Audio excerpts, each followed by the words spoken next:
చిత్తూరు జిల్లా పుంగనూరు మండలం రాగానిపల్లిలోని 982.48 ఎకరాల ప్రభుత్వ భూములను ఏపీ ఏఐసి విక్రయించి అధిక పరిహారం కొట్టేయాలని వైసీపీలోని ఆ ఇద్దరు నేతలు భావించారా? ఇదే టాక్ ప్రస్తుతం జోరుగా నడుస్తోంది. రాష్ట్రంలో మరోసారి వైసీపీ అధికారంలోకి వచ్చి ఉంటే ఎలాంటి అడ్డంకులు లేకుండా తంతు పూర్తి చేసేవారనే ఆరోపణలున్నాయి.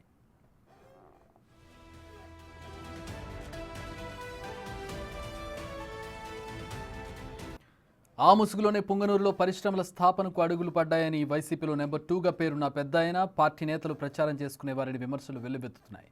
అలానే ఏపీఐఐసి నుంచి పరిహారం కూడా కొట్టేసి అటు స్వామి కార్యం ఇటు స్వకార్యం నెరవేర్చుకునేవారని అంటున్నారు. కానీ ఎన్నికల్లో కూటమి ప్రభుత్వం అధికారంలోకి రావడంతో వారి ప్లాన్కు బ్రేక్ పడిందని చర్చించుకుంటున్నారు.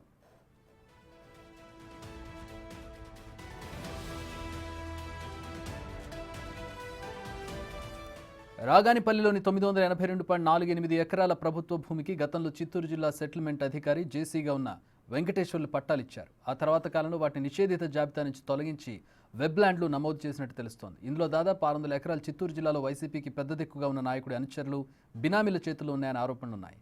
మిగతా వాటిని పుంగనూరుకు చెందిన వైసీపీ నేత ఆయన కుటుంబ సభ్యుల పేరిట ఆన్లైన్ చేయించుకున్నారు.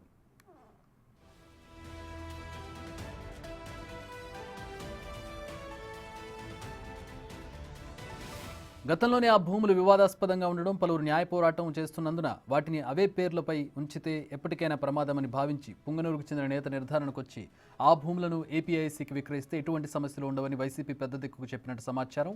అందుకు ఆయన కూడా సుముఖత వ్యక్తం చేసినప్పటికీ 2024 ఎన్నికల ఫలితాల్లో వారి ప్లాన్ను పట్టాలెక్కించలేకపోయారని చెబుతున్నారు. ఇక ప్రస్తుతం రాగానిపల్లి రెవెన్యూలో ఎకరం ధర 10 లక్షల వరకు ఉంది. ఈ లెక్కన దాదాపు 100 కోట్ల విలువైన ప్రభుత్వ భూములు వైసీపీ నేతల పరమయ్యాయి. ఆ భూముల 250 కోట్ల నుంచి 300 కోట్లకు ఏపీఐసికి బేరం పెట్టాలని అనుకున్నట్లుగా స్థానికంగా ప్రచారం జరుగుతోంది. వైసీపీకి మరోసారి అధికారం దక్కి ఉంటే ప్రభుత్వాన్ని ప్రభావితం చేయగల పెద్దాయన ఎక్కువ ధరకే భూములను విక్రయిస్తారనడంలో ఎటువంటి సందేహం లేదని విమర్శలు గుప్పిస్తున్నారు. కూటమి సర్కార్ అధికారంలోకి వచ్చిన తర్వాత సెటిల్మెంట్ అధికారి తీర్పుపై రివిజన్ పిటిషన్ దాఖలు కావడంతో వైసీపీ నేతల ప్లాన్ తలకిందులైందని అనుకుంటున్నారు.